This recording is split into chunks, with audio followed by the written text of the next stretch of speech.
What's up everybody, welcome back to Fight Bible. My name is Joe and today we are here to talk about, once again, YouTuber boxing and the shit show that it is.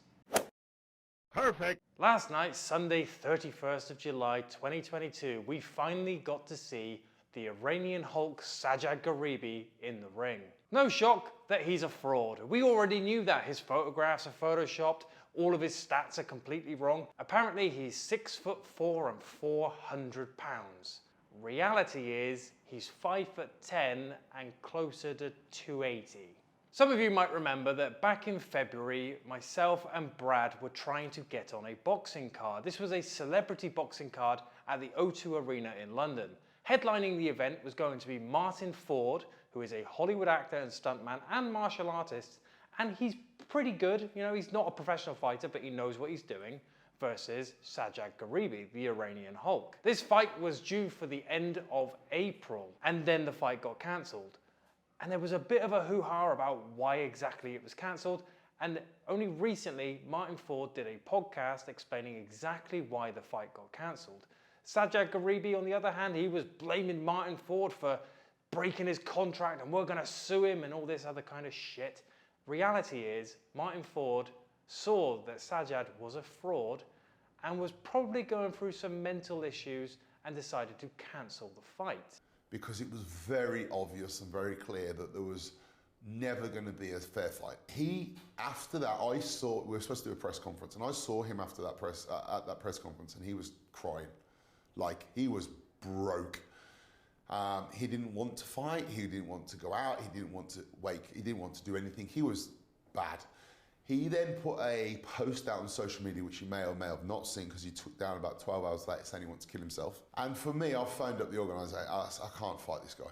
I do not want to be responsible for this kid, one, being bullied, and two, taking his own life, because that is the only way it would have ended. In Martin's own words, he said that he discovered that Sajad had severe depression, probably a mental illness, which in all actuality is probably true. That guy is definitely autistic in some way or another. He's deluded, absolutely deluded, beyond measure of a doubt.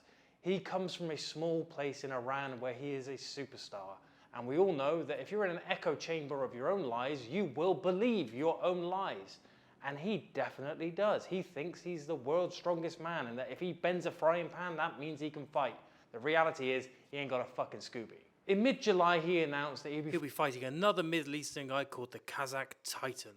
No idea who this guy is, and nobody had ever seen him fight. So a couple of weeks ago, they had their press conference, and just like all of these other bullshit fights where the fight itself has no context, they started brawling. No, I don't take shit, I got no love for the fakeness. If you wanna play tough and wanna hate this, I'll always show up. So fast forward to the fight, let's have a little look at some of the highlights.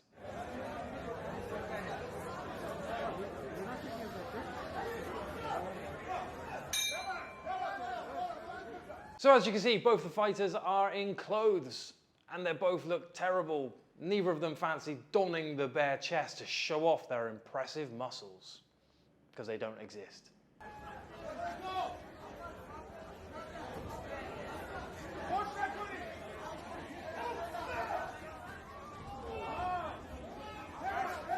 From the moment the bell rang, Sajad had no idea what to do. Let's face it, he has never been in a boxing fight. So no doubt that as soon as this fight happened, he threw 2 punches and then got lost.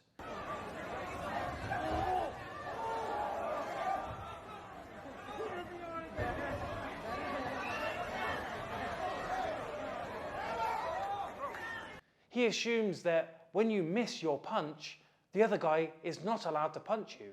He almost looks back over his shoulder as, why are you attacking me? I'm not trying to punch you.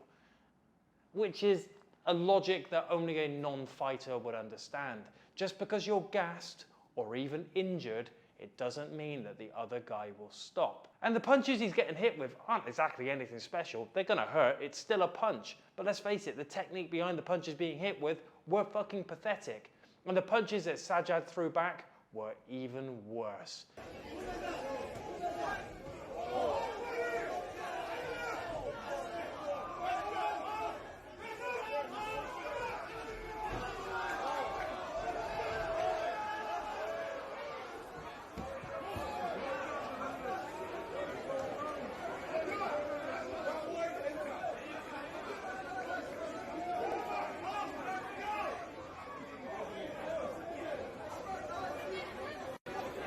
He turns away from his opponent. He dabs his eyebrow as if he's going to see some blood because he's never been punched before. He has no idea how to react.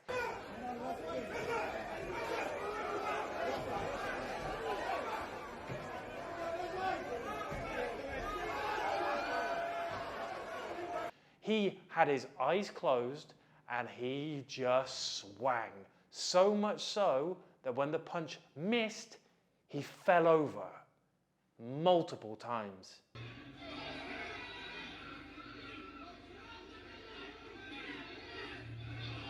Big overhand right, but they're not Iranian Hulk.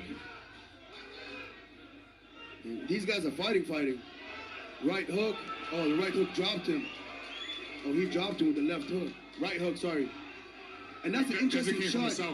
It's an interesting shot, the right hook from the southpaw stand to the back of your opponent. He zapped it. Hey, and he pulled it. The ref That's pulled it. all.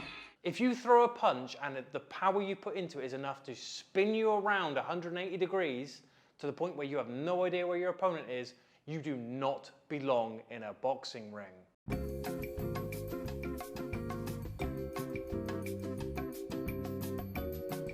If this was anywhere else in the world, under any sanctioning body, this fight would have never happened and no coach would ever put that man in a ring. If he signed up to a Zero to Hero competition, you know, one of those kind of charity things where you get 4 months of prep and planning, and then you go in there on the night and you put on your helmet and your nice little charity logo, and you go out and you have a boxing match against somebody else who's doing the exact same journey as you, congratulations, you learned how to fight enough to get in a boxing ring. Sajad would be turned away by any coach. That guy did not have a clue. And then when he eventually fell over, because let's face it, he fell over, he was so gassed he couldn't get back up. The referee waved it off and it was all over and done with pretty quick. And in the post-fight interviews, although they were all in Iranian, Sajad looked demoralized. He looked like a broken man, which I can understand. If your entire life is based upon a lie and then finally that lie is shown in front of you in pure daylight, I guess you can't really escape the fact that you're a fraud. And I also understand why he would probably be suffering with mental health as well, living with that anxiety of knowing that you haven't got a fucking clue what you're doing and you are being pushed and pressured into this sort of situation by your management, agencies. Obviously you have the boxing promotion who have put a lot of money into the event, and you have to turn up and you have to provide the goods. And the reality is you haven't got a fucking clue what you're doing. Will we see much more of these YouTuber boxing events? I hope not. I genuinely do. I hope that they will be starting to phase out. As soon as the likes of Logan and Jake Paul, KSI, all of the other fucking idiots which are doing it, gradually lose interest, I hope that the sport of boxing becomes once again left to the professionals at the highest level. For amateur fighters and lower level fighters on the undercards, awesome. You're doing great. Congratulations. Keep fucking going. But if your first fight in a boxing ring is in front of 20,000 people and the people at home are being asked to pay £60 a pay-per-view, you do not belong there. Anyway, that's enough for me today. I'm going to wrap it up here. Hope you enjoyed the video, guys. Hope you're going to get used to seeing me again. I want to get back filming lots and lots and lots. I'm still waiting for the broken neck to heal. I will be doing a video on that injury soon as well. So make sure you like and subscribe to the channel, and I will see you next time. Boom, son.